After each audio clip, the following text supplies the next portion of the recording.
আসসালামু আলাইকুম। HSC 25 batch আমাদের এই অফিসে আজকে কাজ চলতেছিল বিভিন্ন বই থেকে, যেমন আমাদের ফিজিক্সের ক্ষেত্রে ইসাক স্যার, তপন স্যার, প্রামাণিক সেলো, গাণিতিক পদার্থ টেস্ট পেপার, এন্ড হায়ার ম্যাথের ক্ষেত্রে এসইউকে তার অক্ষরপত্র টেস্ট পেপার সবগুলো মিলে যে কম্পেয়ার করতেছিলাম, সেই স্লাইডগুলোরই কাজ চলতেছিল ধারাবাহিকভাবে। তো আমি কিছু বই উঠাইছি। এই বইগুলো প্রতীকী বই, মানে এক্স্যাক্টলি এই বইগুলো সলভ করার বই এরকম না, এখানে বায়োলজির বইও আছে, আমরা এগুলো করাই না। বাট উঠাইছি কারণ এই বইগুলোর প্রত্যেকটা জায়গায় বিভিন্ন জায়গায় বুকমার্ক দেওয়া বা হচ্ছে কি পেজ ভাঁজ করা, কারণ সবখান থেকে আমি কন্টেন্ট গুছাইতেছি।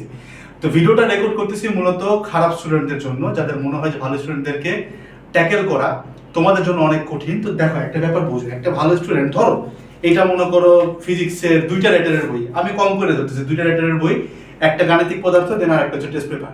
তো ভালো স্টুডেন্ট কিন্তু এই প্রথমটা পুরোটা পড়বে, সেকেন্ডটা পুরোটা পড়বে, গাণিতিক পদার্থ পুরোটা পড়বে, টেস্ট পেপারও পুরোটা পড়বে। সমস্যা যেটা দাঁড়াবে, তুমি হয়তো এই সবগুলো পড়তে পারতেছো না, বাট এই যে ভালো ছাত্রটা যে একদম টপার লেভেলে, ও কিন্তু চাইলেও পরীক্ষার আগের রাতে এতগুলো বই পড়তে পারবে না। আমি এখানে খুব কম উঠাইছি, বাট ফিজিক্সের সবগুলো বই মিলাইলে মনে হয় 2500 থেকে 3000 পেজ চলে যাবে টেস্ট পেপার কাউন্ট দিলে। তো এতগুলা কিন্তু পড়া কখনোই সম্ভব না।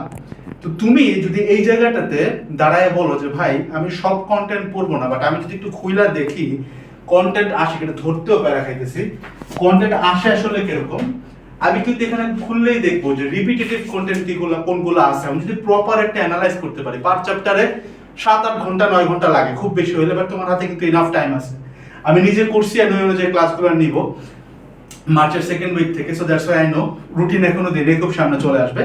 তো তুমি যদি জাস্ট এই জিনিসটা গুছায় রাখতে পারো, তোমার এটা লাগবে না, তুমি একটা ফাঁকা পেজে জাস্ট লিখে রাখবা যে এই বইয়ের কত পেজের কোন কোন ম্যাথগুলো দেখতে হবে, তারপরে এই বইয়ের কোন কোনগুলো লাগবে, মানে এগুলো প্রত্যেকটি বই আর কি, মানে জাস্ট আমি রেফারেন্স দিচ্ছি না। তো প্রত্যেকটা থেকে তুমি যদি একটা পেজে লিখে রাখতে পারো পরীক্ষার আগের রাতে, এইটা পড়া কিন্তু তোমার জন্য খুব একটা কঠিন হবে না। এখন এই ভালো স্টুডেন্ট চাইলেও কিন্তু পরীক্ষার আগে এক রাতে 2 রাতে এরকম 2500 থেকে 3000 পেজ কখনোই পড়তে পারবে না, দ্যাট ইজ কমপ্লিটলি ইম্পসিবল। তো তুমি কিন্তু চাইলে এই জায়গাটাতে কাজ করতে পারো, তুমি কিন্তু এই বইগুলোকে কমায় নিয়ে মোটামুটি এরকম একটা বই বা তারও কম করতে পারো, ডিপেন্ডিং অন তোমার অ্যানালাইসিস কতটা ফাস্টার, কতটা ভালো, কতটা তুমি ডেপথে যে অ্যানালাইজ করতে পারো। এখন স্টুডেন্ট হিসেবে এই কাজটা করা একটু কঠিন, বাট আমি নিজের সময় করছিলাম, দ্যাটস ওয়াই বলতেছি এটা এমন না যে ইম্পসিবল, এটা সম্ভব। আমি নিজে করছিলাম তাই আমি বলতেছি এটা সম্ভব, এটা করতে পারবা। বাট তুমি যদি করতে পারো, পরীক্ষার আগের রাতে তুমি যা পড়তেছো ভালো স্টুডেন্ট কিন্তু শেষ করতে পারবে না। এন্ড পরীক্ষা কিন্তু স্কিলের জায়গা, জ্ঞান দিয়ে খুব একটা দূরে যাওয়া যায় না, যেখানে তোমার স্কিল কাজ করে। সো তুমি যদি পরীক্ষার আগের রাতে সব দেখতে নাই পারো, তুমি কিন্তু পরীক্ষায় ভালো করতে পারবে না। এই জায়গাটাতেই ভালো স্টুডেন্টরা অনেকেই আছে যারা খারাপ করে, এবং আমাদের মতো যারা মিডিয়ার স্টুডেন্ট আছে তারা কিন্তু খালি এইচএসসি তে ভালো করে না, তারা বুয়েটে এলিজিবল হয়, দেন বুয়েটেও চান্স পায়, ঢাবি মেডিকেলেও যায়। তো দ্যাট ইজ দ্য কেস, তোমাকে ডিসাইড করতে হবে আমি কি করব। তুমি এখন চাইলেই এই বইগুলোর একদম A to Z পড়াশোনা শুরু করতে পারো, বাট এইটা কি আদৌ ফ্রুটফুল? আমি তো সারা বছর পড়ি না, তো এটা সম্ভব না। তুমি তার বদলে যেটা করতে পারো, এইগুলা বইগুলাকে একসাথে করে কম্প্যাক্ট করা শুরু করতে পারো, একটা পেজের মধ্যে সব লিখতে পারো। তুমি সলিউশন নিলে দিতে পারো, it's up to you, but তুমি চাইলেই নিজের মতো করে হলো, সময় বেশি লাগবে, পরিশ্রম বেশি লাগবে, বাট এটা তেমন অর্থ বাঁচবে। আমি চাইলে এটা কম্প্যাক্ট করতে পারি, যেটা আমি পরীক্ষার আগের রাতে চাইলেই শেষ করতে পারবো, যেটা একটা ভালো স্টুডেন্ট করবে না, কারণ ও অনেক পড়বে এটাই ওর ধারণা থাকে।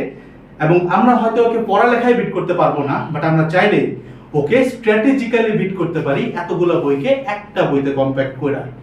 ইটস অল ইউর ডিসিশন, তোমার সিদ্ধান্ত।